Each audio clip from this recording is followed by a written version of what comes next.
Representative Jim Jordan says he's tired of the Biden administration's nonsense, and we all are, but the Judiciary Chairman is now threatening to serve a subpoena on the White House itself. Why, you might ask? Well, Jordan says he's got evidence that the White House asked Twitter to censor tweets from Robert F. Kennedy Jr., the same RFK Jr., who happens to be a political opponent of Joe Biden. Isn't that convenient? I think we have a pattern here. Jordan sent this letter to the White House from the Committee on the Judiciary. He is the chairman of that committee, and you can see this letter went over to Mr. Jeff Zients, the assistant to the president and the chief of staff over at the White House, 1600 Pennsylvania Avenue. Now, the letter comes from Jordan. You can see we're going to go through this, but it's Jordan, the ranking member, chairman of the committee, also sent to Jerry Nadler, the ranking member in Congress. So here's what Jordan says. Dear Mr. Zients, chief of staff over at the White House, assistant to the president. On April 18th, our committee, the Judiciary, wrote to you asking for documents about the extent to which your executive branch, the Biden administration, has coerced and colluded with companies to censor speech. We've covered a lot of this here. The Twitter files. We had Elvis Chan, the FBI agent who was sending messages over to Twitter and Facebook and Google. Delete this, delete that. On May 19th, the special counsel to the president responded on your behalf, declining to comply with our request, saying we're not giving you any information about what you're sending to the tech companies. The reason, he said, well, the committee must first seek information from the executive branch. Congress says that's unpersuasive. We're not doing that. Some of the material we requested is unique to you. We therefore reiterate our request for materials. Also, in a May 19th letter, special counsel to the president claimed that the committee is obliged to seek the information from the agencies first because Congress may not rely on the president first. They said, well, even accepting this accuracy of this statement, it's not even applicable here. The material that we're seeking is from the executive office of the presidency. They're documents that are unique to the presidency, and they are in the custody of that do not exist in the custody of other executive branch agencies. So Jordan says we can't get it from anywhere else. And so now our oversight stems from a very big problem at the White House. The White House's extraordinary, often successful efforts to suppress speech. A senior White House staffer, he said those efforts originated at, quote, the highest, and I mean the highest levels of the White House. Footnote 4. Email from Rob Flaherty. He sent that over to Google employees. He said that our directions to censor come from the highest, and I mean the highest levels of the White House, implying the president. When Joe Biden took over, the White House wasted no time in launching a censorship campaign. Just 3 days after his inauguration, the White House official wrote to Twitter urging the company to censor an online statement by Robert F. Kennedy Jr., a current presidential candidate. Somebody said, hey, to Twitter, wanted to flag the below tweet, wondering if, quote, we can get moving on the process for having it removed ASAP. Robert F. Kennedy censored by the White House. Can we remove it ASAP? And this comes from the highest level. And then if we can keep an eye out for tweets that fall into this same genre, that would be great. So just keep censoring him until we tell you to stop. Twitter responded to the White House. They said, yeah, we've escalated this for you. And so also Mr. Flaherty, who was at the White House, made numerous written demands, which have since been publicized through discovery in a federal court case, ordering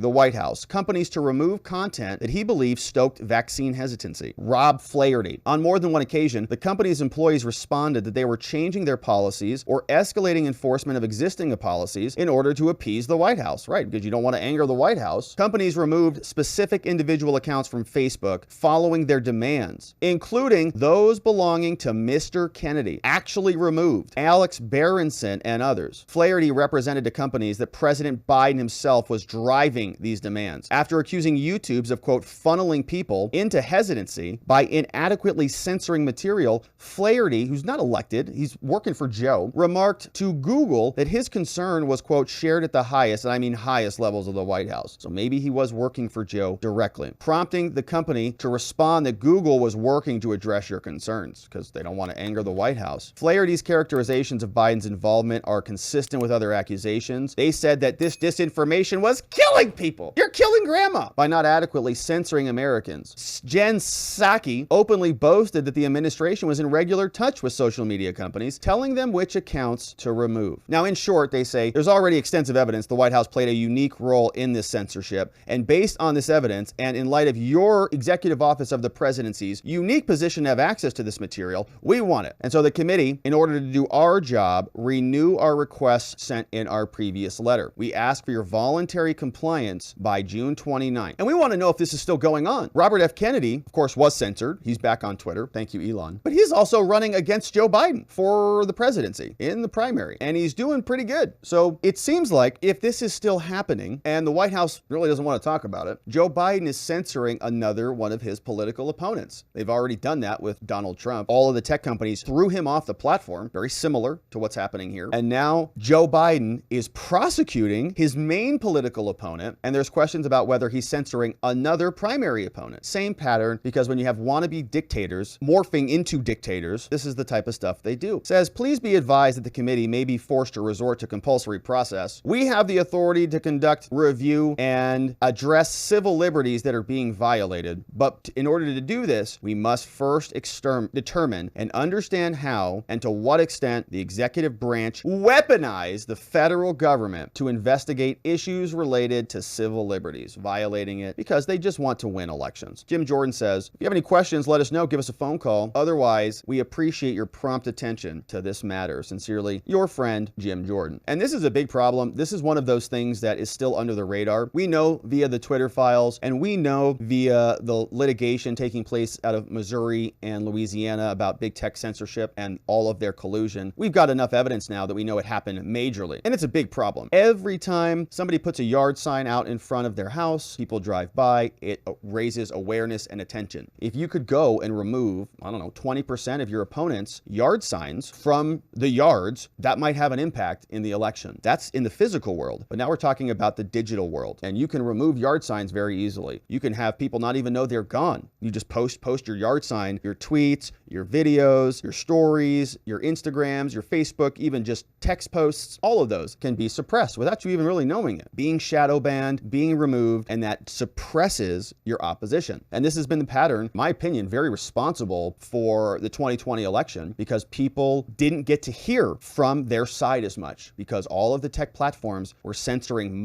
disinformation. And so conversations about the pandemic, conversations about what the Biden administration was doing writ large just weren't happening online, or what they were going to be doing or what they were covering up just were not happening. And there are still questions about this, about whether they're happening now, because we know it's the same FBI, we know it's the same people in charge, like Flaherty and his ilk, who are trying to shut down the conversations, even though they're the biggest purveyors of disinformation, active disinformation that was generated via collusion by Anthony Blinken, who is now the Secretary of State, and the CIA to deliver talking points. But these same people will come out and they'll tell us it's for our own good, when in reality, it's for their own good. And so hopefully Congress stays up, and after this, we know that Congress is willing to issue subpoenas to the executive branch through Christopher Wray, and we'll see if the same pattern continues here. But that is from our friend Jim Jordan. Over to the Chief of Staff. Why are you censoring Robert F. Kennedy? Are you still censoring? We want to know about it because we've got an election coming up, and Joe Biden wants to take out his political opponents and turn this into Joe Biden's version of a dictatorial America.